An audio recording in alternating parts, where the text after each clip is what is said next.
Sa monumento ni Rizal sa Luneta ay may isang mababang posteng bato na may nakasulat na Kilometer Zero. Makaraan ng Kilometer Zero ay may kagayang posteng bato sa Paco na may nakasulat na Kilometer 1. Ang Kilometer 23 ay nasa Muntinlupa.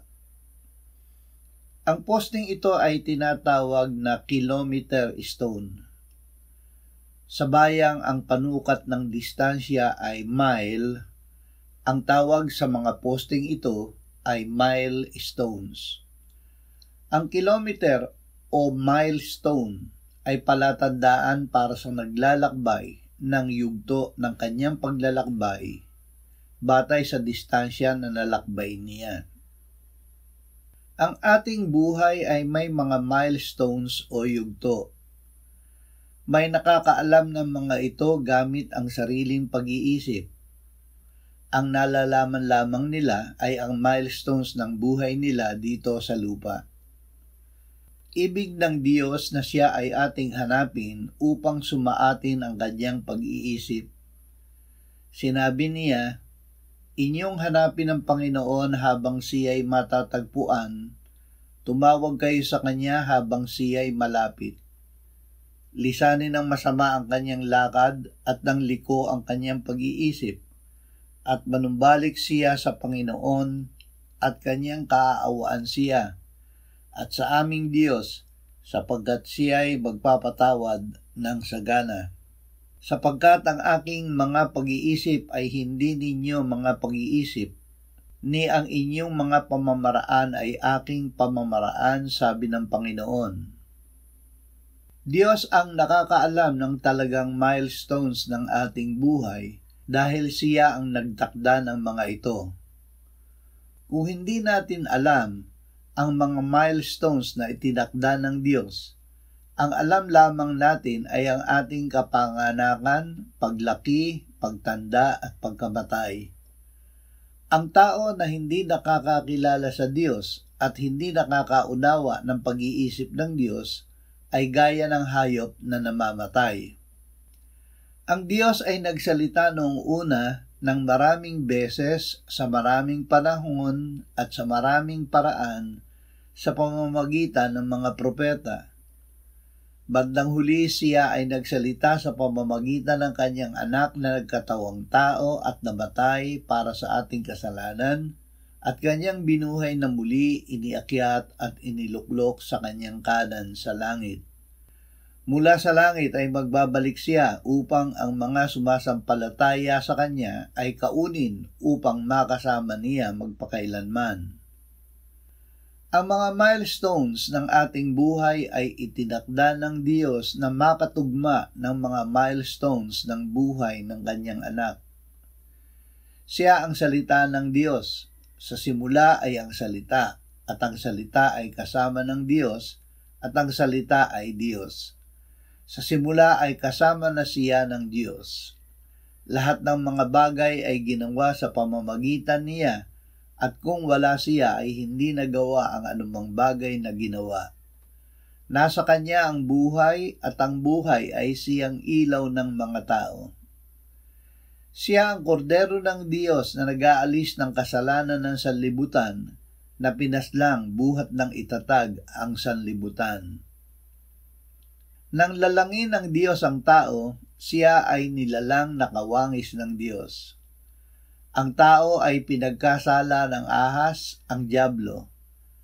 Nang ang tao ay nagkasala, ay sinabi ng Diyos sa dyablo, "Maglalagay ako sa iyo at sa babae ng pagkapuot sa isa't isa, at sa iyong binhi at sa kanyang binhi. Ito ang dudurog ng iyong ulo at ikaw ang dudurog ng kanyang sakong." Ang anak ng Diyos ay nagkatawang tao upang wasakin ang mga gawa ng diablo. Naganap ito noong ang Panginoong Hesus ay ipinako at namatay sa krus. Siya ay namatay para sa ating kasalanan, inilibing at binuhay na muli ng Ama. Tayo na sumasampalataya sa Kanya ay kasama niya na namatay sa krus, kasama niya na muling binuhay ng Ama, at kasama niya na pinaupo ng Ama sa langit. Mula sa langit, ang Panginoong Hesus ay magbabalik upang lubusin ang kanyang tagumpay laban sa Diablo.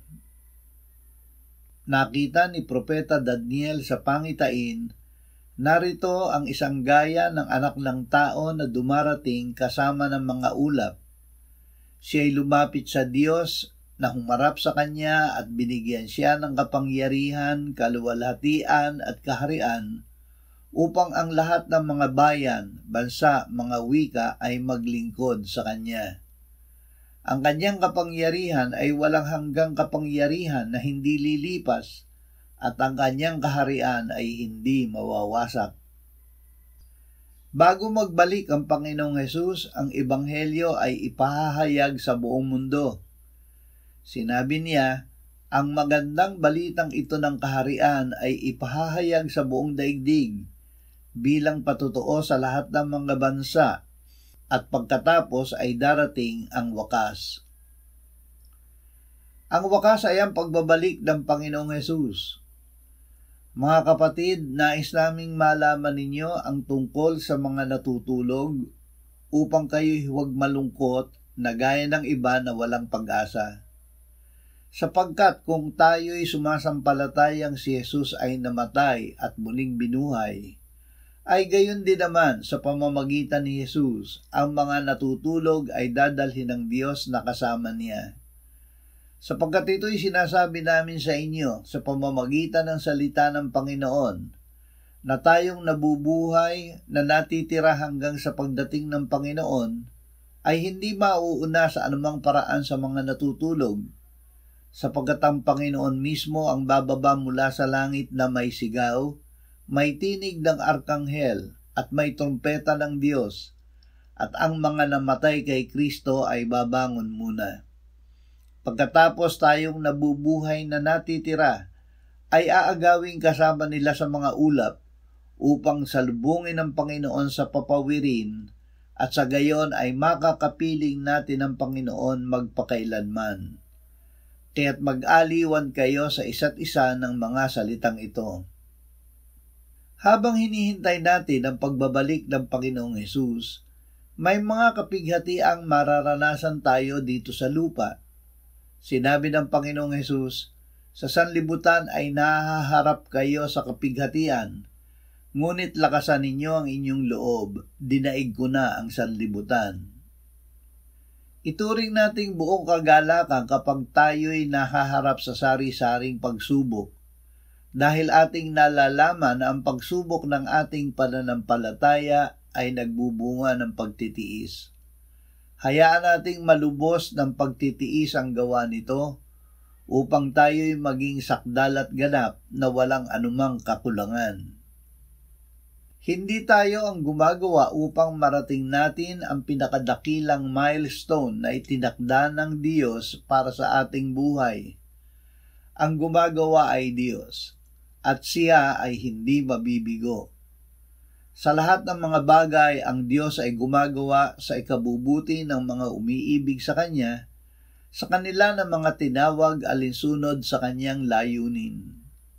Sapagkat ang mga nakilala niya ng una pa, ay itinalaga naman niya na maging katulad sa larawan ng Kanyang anak, upang siya ang maging panganay sa maraming magkakapatid. At yaong mga itinalaga niya ay Kanya namang tinawag, at ang mga tinawag niya ay itinuring niyang ganap, at ang mga itinuring na ganap ay niluwalhati din naman niya. Ito ang larawan ng pinakadakilang milestone na itinakda ng Diyos para sa atin. Masdan ninyo, ang tabernakulo ng Diyos ay nasa mga tao. Siya'y maninirahang kasama nila, at sila'y magiging bayan niya. Ang Diyos mismo ay makakasama nila, at siya'y magiging Diyos nila. At papahirin niya ang bawat luha sa kanilang mga mata, at hindi na magkakaroon ng kamatayan, hindi na rin magkakaroon pa ng pagdadalamhati, o ng pagtangis man, o ng kirot man, sapagkat ang mga unang bagay ay lumipas na.